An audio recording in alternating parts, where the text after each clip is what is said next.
Hello, I'm Gary Quinn, and welcome to another episode of Ready, Set, Live. My guest today is Daniel Marc Dreifuss. He is one of the most prolific and talented upcoming producers of our time. His current film, All Quiet on the Western Front, directed by Edward Berger, is nominated for 9 Academy Awards, including Best Picture and Best International Feature. His other films include Pablo Larraín's No, also nominated for an Academy Award in 2013, starring Gael Garcia Bernal, and Sergio, starring Wagner Moura and Ana de Armas. Don't go away, I'll be right back with Daniel Dreifuss. Welcome to the show, Daniel. So great to have you in studio today. Thank you. It's a pleasure to be here. You know, congratulations on 9 Academy Award nominations. What does that make you feel like?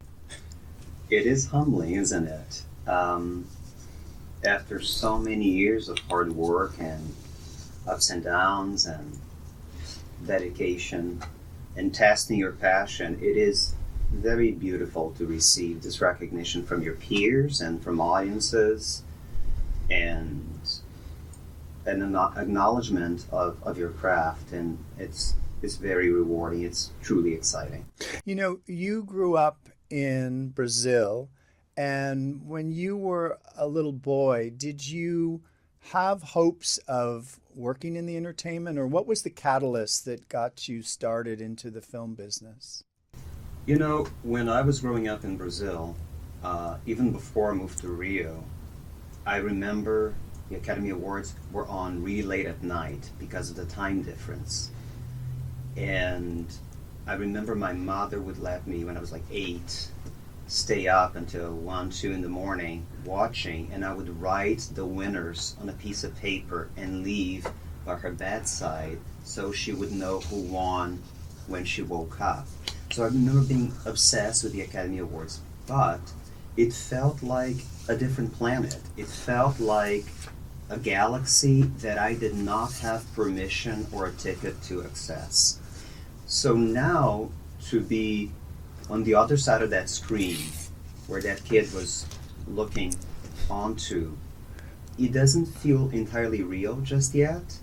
I have been to the ceremony once before in 2013 with another nomination for No, but to have broken out of that category onto 8 other categories, including Best Picture, is beyond what it's a bigger dream than I could have dreamed for myself.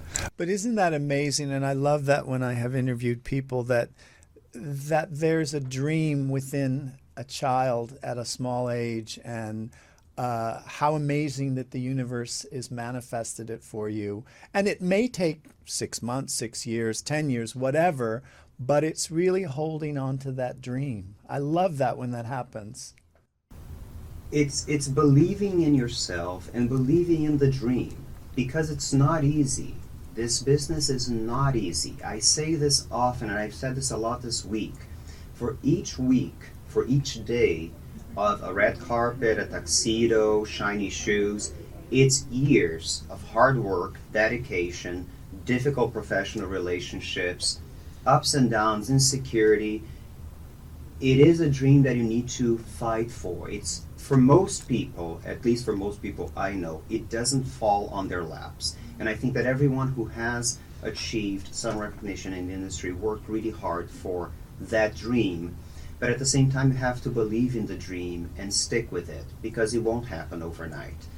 At least it hasn't been my experience. But I'm glad I stuck by that dream and honored what that child was, hoping would happen all those years ago. I didn't know how, I didn't know through which avenue, but I got myself to Los Angeles with 2 bags from Brazil, and now we're here. So it is very exciting. It's exciting. I love it. And it's really about really celebrating yourself as an individual. Because when I met you a couple years ago, you had this instant spark.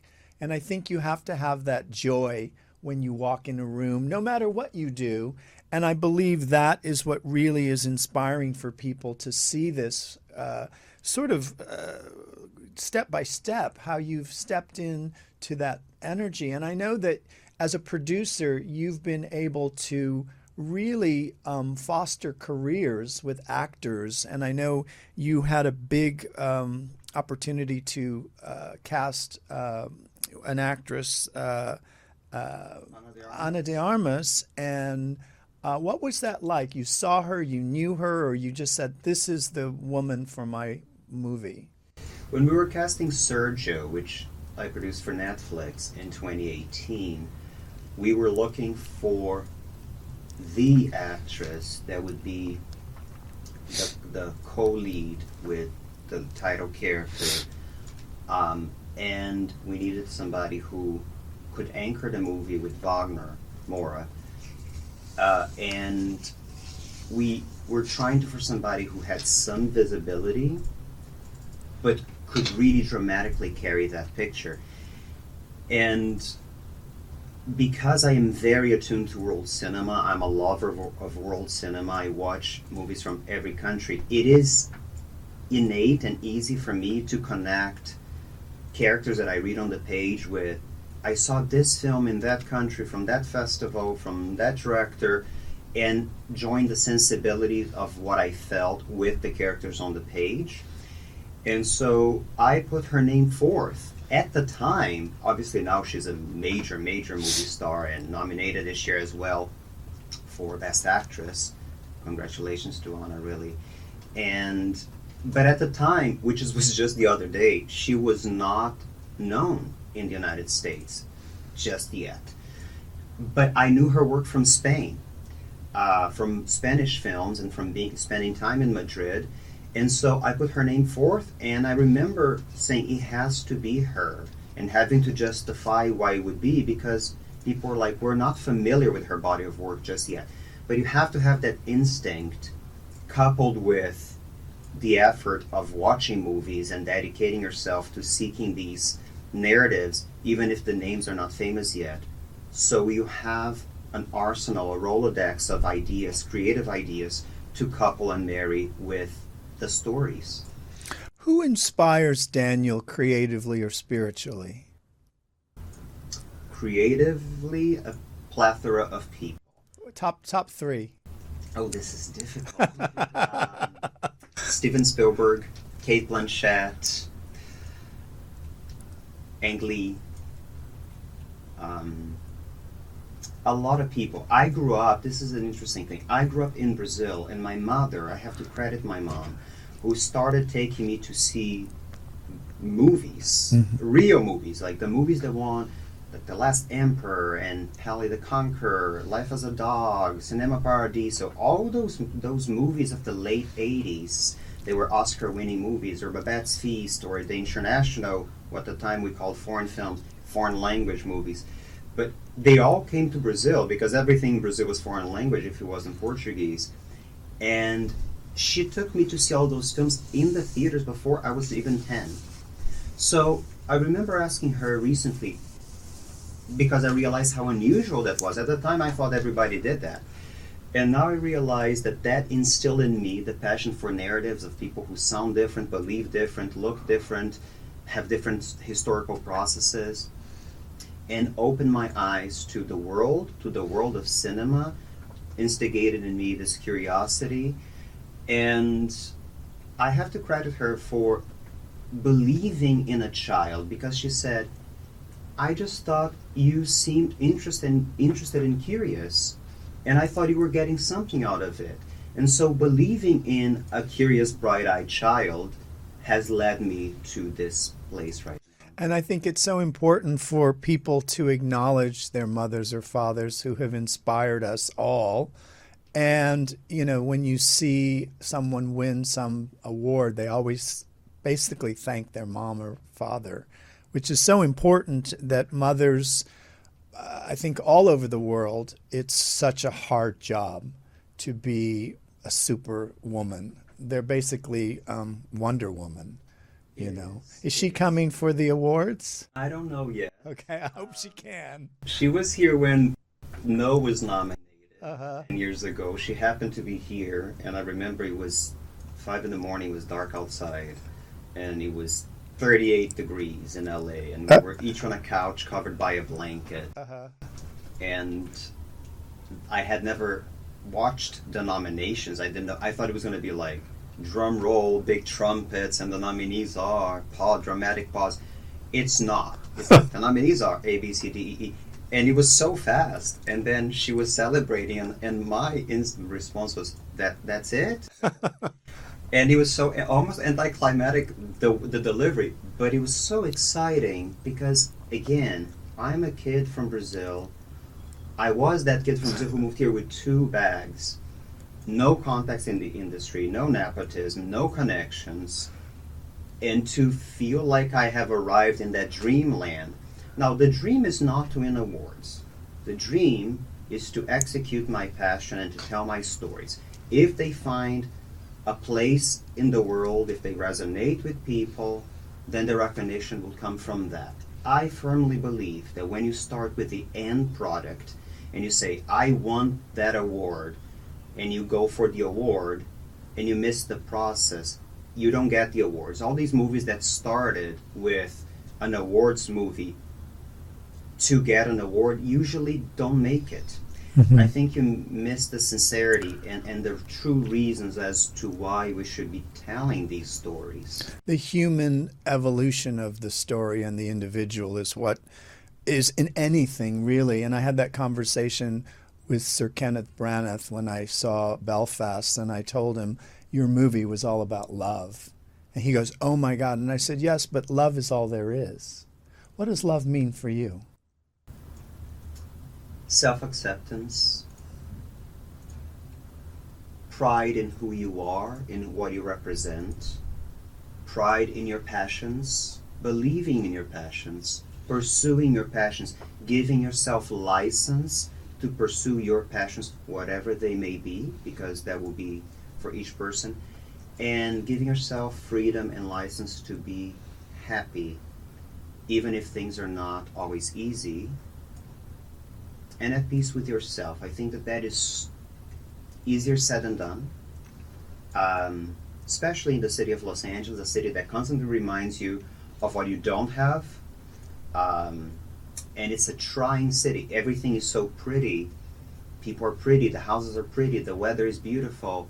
But emotionally, you need to have a foundation. Because the foundation is not going to come from the outside in. It's not going to come from the 9 nominations. That is, of course, inspiring and keeps one persevering. But you have to have something within you, because the moment people in the city start defining themselves by their jobs or by their accolades, I think that it's a pitfall for me personally. You know, there has to be a Daniel beyond the producer. It can't be that that is the only thing that I have to talk about, and it certainly can't be the only thing that people see in me, or the only interesting thing about me. I hope it's not. I hope there's more to me than my job, my accolades, and my titles. They are part of me that I'm proud of, but they're certainly not all of me. And I think that some people start mixing what they do professionally with who they are. And I think that's tricky, because then when your career is up, your self-value is up. But when your career is not up and in between things, then who are you? What's your self-worth? Exactly. And I think what you just said is spot on, because people are always looking outside themselves to make themselves happy. If I have an Academy Award, I'll be happy. If I have a hit New York Times bestseller, I'll be happy. If I have a $1 million job, I'll be happy. But really, in the end of the day, it's really finding that energy and giving yourself permission to be happy for no reason. And that's the thing I love about my Italian friends. Every time I see them, you know, my friend Doriana will make a pasta. She's always happy.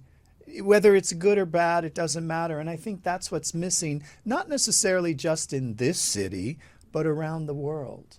You know,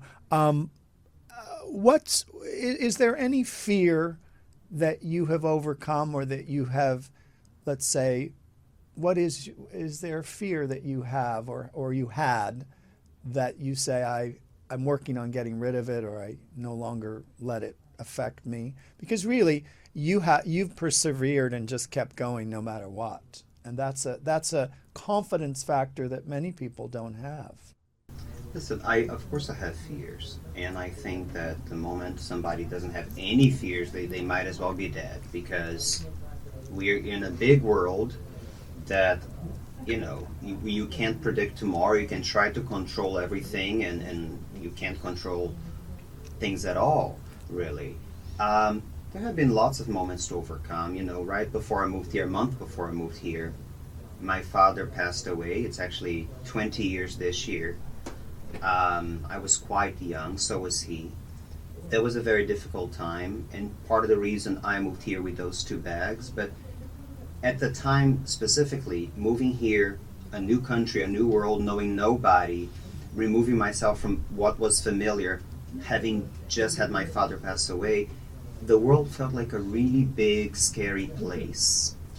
And I think in moving here, I was pursuing new possibilities, but I was also distancing myself from any sense of familiarity or comfort. And it was a very lonely place to begin with. And then, just for example, the process of All Quiet. You spend many years in this business trying to tell people, I see something here. This is great. There is value. There's an audience. There's a creative reason for telling these stories. And the industry and the world are telling you, no, no, no. So at some point, you start to question yourself, am I the only person who sees this? And if all these super professional, bright people are telling me no, am I therefore wrong? Because I'm the only person who's saying yes. And you, of course, question yourself, and you're afraid that you're pursuing the wrong thing. But that's when I think you have to find your gut instinct and believe that it's worth your while to persevere if you can, because reality, life gets in the way. Because at some point, this is not about proving to the world that I was right.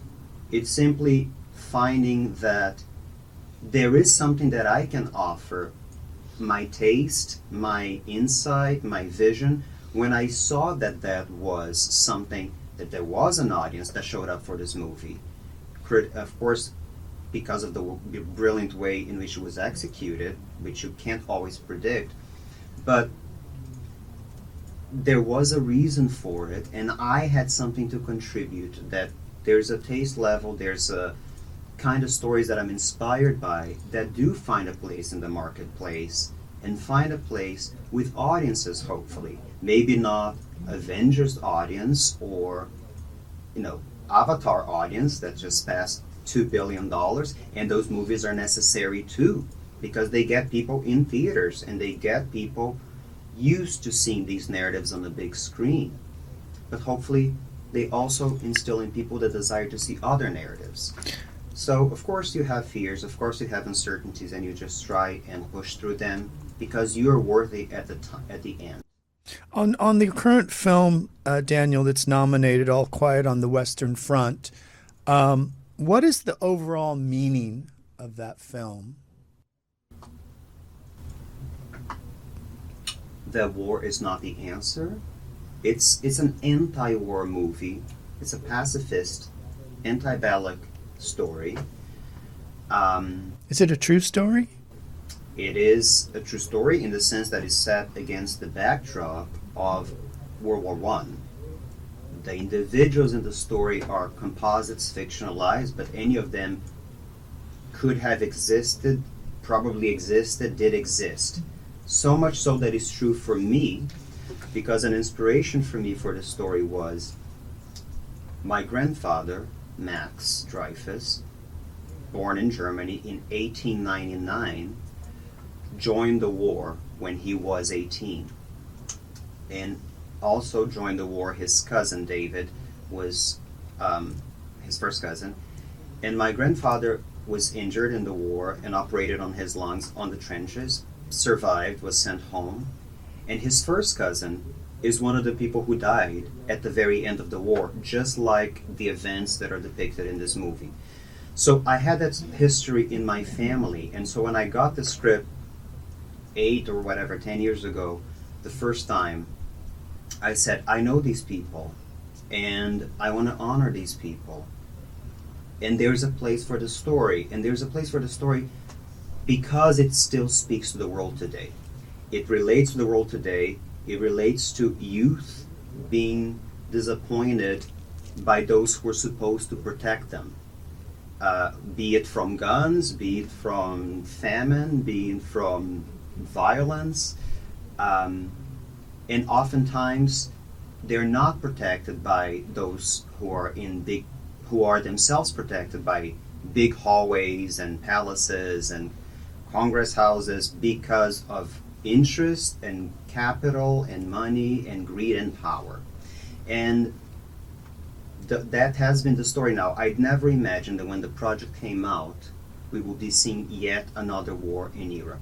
So sadly, it became even more timely than when I started working on the project. If you were granted one wish for humanity or for our planet, what would that be? Empathy.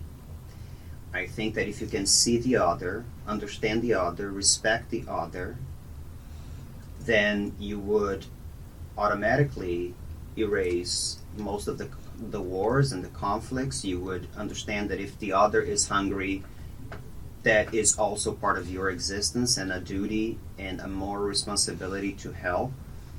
And I think a lot would come from empathy. And I think that is seriously lacking in the world we're living in today. I want to thank you, Daniel. You're an amazing light, and I wish you great success for everything you do. And we're excited about the Academy Award nominations, and I am so lucky to have you as a colleague, as a friend, and to help you on this journey. Thank you. It's a pleasure to be here, Gary. I appreciate it. Thanks for the time. And hopefully another kid can be watching now and say, maybe I can be on the inside of that screen, or succeeding in whatever passion they have. Excellent. Thank you so much for joining me on this special edition of Ready, Set, Live. Until next time, be well.